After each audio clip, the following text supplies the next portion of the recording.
me being nice. All right. Saying that the Lee statue represents, overriding loyalty to the Commonwealth of Virginia. That's me being nice to Robert E. Lee. In that case, we'd say, okay, is that kind I of think there's jingoism? very few people who would. I think the people who put up those statues, if you put it that way, I don't know what percentage of them would agree with that characterization. Whenever anybody says, hey, we should take down those Lee statues because he fought for slavery, they will say he did not fight for slavery. He joined the Confederacy because Virginia seceded, and that's why he switched sides, because he didn't want to fight his own people.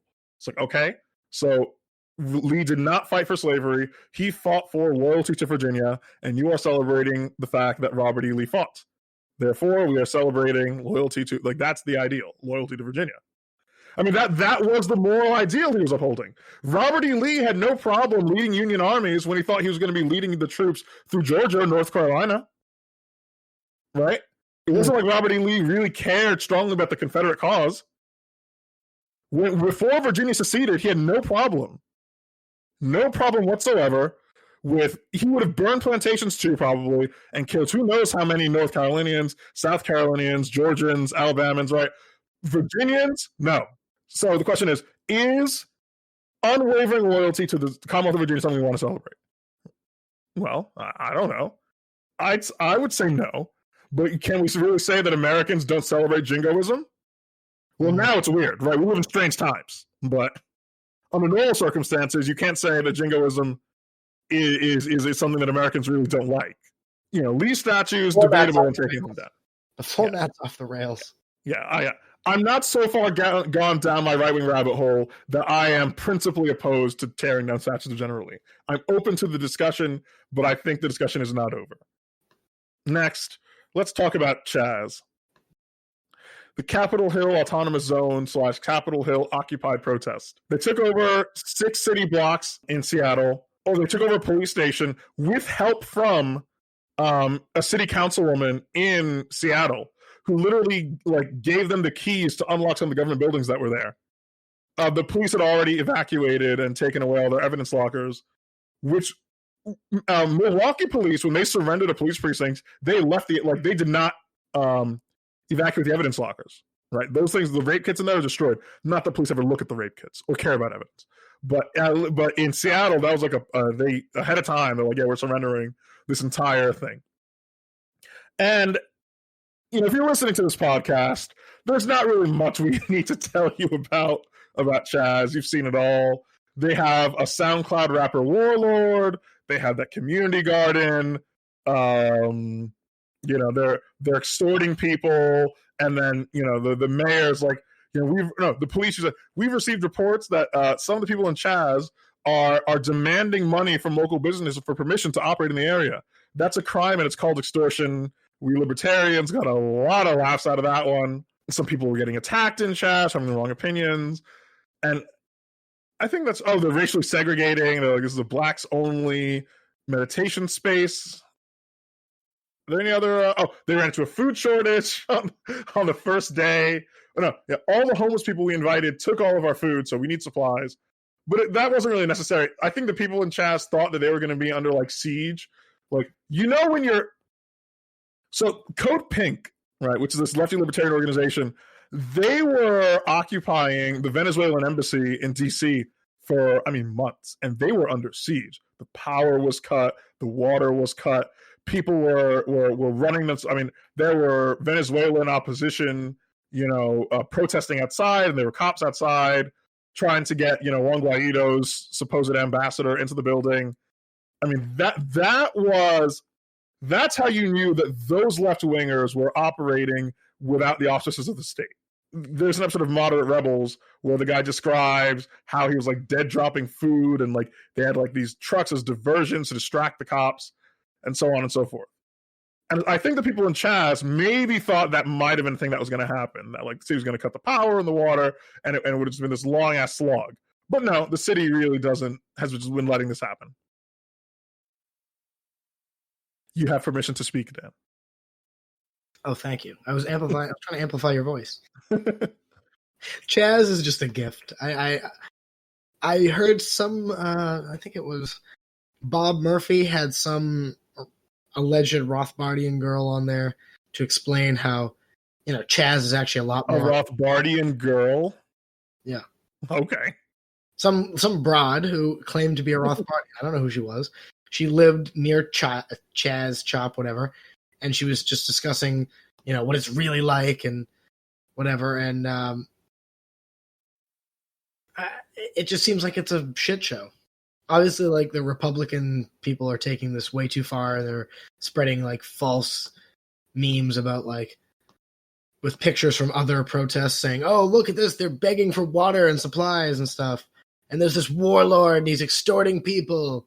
But as usual, everything just goes to prove our own ideological presuppositions.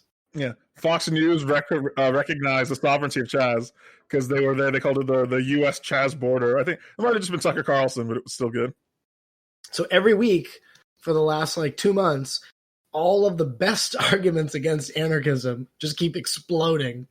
Where one day it's like, well, that's all well and good in theory, but like when a pandemic hits, try that with your free market.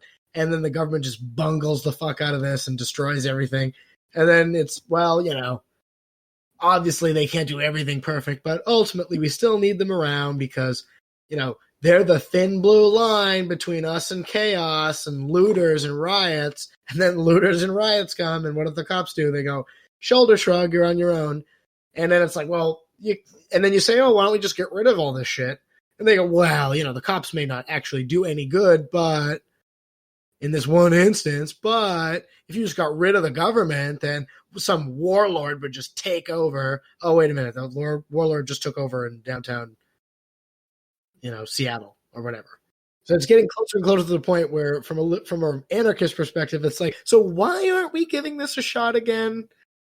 Well, because if we did this, we would die. Does that mean the next thing that's going to happen is the government's going to kill us all? Yeah, like if we did this, we would get Waco'd, we would get Ruby Ridge, and so on and so forth. This is not even. We should do this. No, if we did this, we would die. And a lot of people like, why aren't libertarians saying anything? Like, first of all, libertarians are never not saying anything. Let's get that straight. Why aren't the libertarians out here defending us with guns? Because they said they were going to stand against a tyrannical state. So why won't they defend our riot? Right?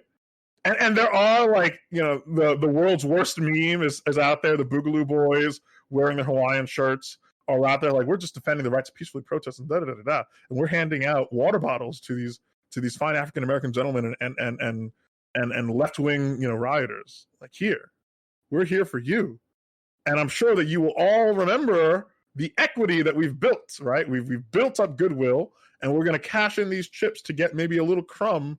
Can I get a crumb of policy, sir? Just the tiniest crumb of policy that I like, and you'll remember all the help that we gave, and we'll get that. Right, that's what the Boogaloo Boys are thinking. Obviously, this will never happen. It's like, yeah, why won't libertarians do this retarded thing? Why aren't they talking? And why aren't they at least raising their voices? Like, libertarians are always raising their voice. Always. This is a nonsensical thing. So Rand Paul was attacked recently by some blue checkmark for being a Klansman. Jeez. Oh, yeah, Ice Cube also denounced. Oh, I got to talk about it. It was Ice Cube. He called Rand Paul a Klansman. So I think it's better for I think it's better for you, and especially better for me, actually, if we don't talk about Ice Cube, except for this Rand Paul thing. Okay, so because so that goes to show the equity that Rand Paul built when he was going around to historically black colleges and universities with Cory Booker, spearheading the conversation about the war on drugs and criminal justice reform. But because he doesn't sign on to whatever the current party line is, therefore he's a Klansman. Yes. I mean, so then we're supposed to go stand next to some 80-pound Antifa, red-haired nutjob, Bolshevik, because, we're in the fight against the Tsar, and isn't Tsar Nicholas so bad? We should team up. I've seen how that goes. As literally the moment they win, they just turn and kill you. Yeah, I mean, they're very rational. I mean, what have you done for me lately? Yeah. Human action is forward thinking. The sunk cost is a fallacy. Okay, so the viewer question is, again, very simple. Would the U.S. invading C.H.A.Z. to aid small businesses being harassed be a violation of the NAP? Now, Dan, unlike me, I know you love investigating, whether or not, specific things violate the NAP. You're, in our circles, you have a reputation for basically being the sort of chief justice of the NAP. Yeah. A grand Ayatollah, if you will. Yeah. So you want to give your answer, and then I'll give the correct one? So they asked if the U.S. government going in there would violate. Would it be a violation of the NAP to liberate C.H.A.Z? Zap. I don't adhere to the NAP. I adhere to the ZAP, which is the zero aggression principle. Yes. And how is that different from the? Because referring to the words like non or any sort of suffix or prefix, like that, our brains don't comprehend them, so it's very confusing to people. Okay.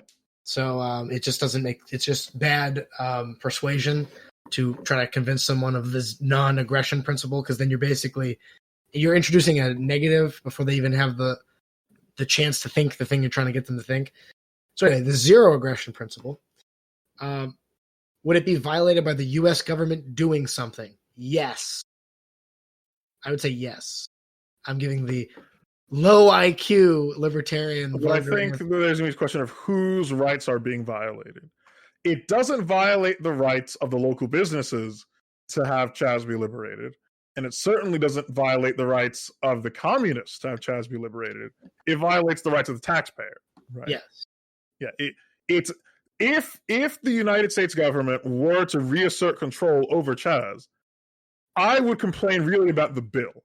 That's really where the complaint lies. I wouldn't be like, oh no, my enemies have been defeated. That violates their right. Like, no, that's not what the complaint is. The complaint is this violent monopoly, this protection racket has once again extorted my money to provide that protection. Right? And notice notice that's a hypothetical, right? What if hypothetically the protection racket that we're signed onto actually provided protection? Would that be problematic? If they were to provide that protection, their entire way of raising the money would be problematic, but not like that actual act of crime prevention.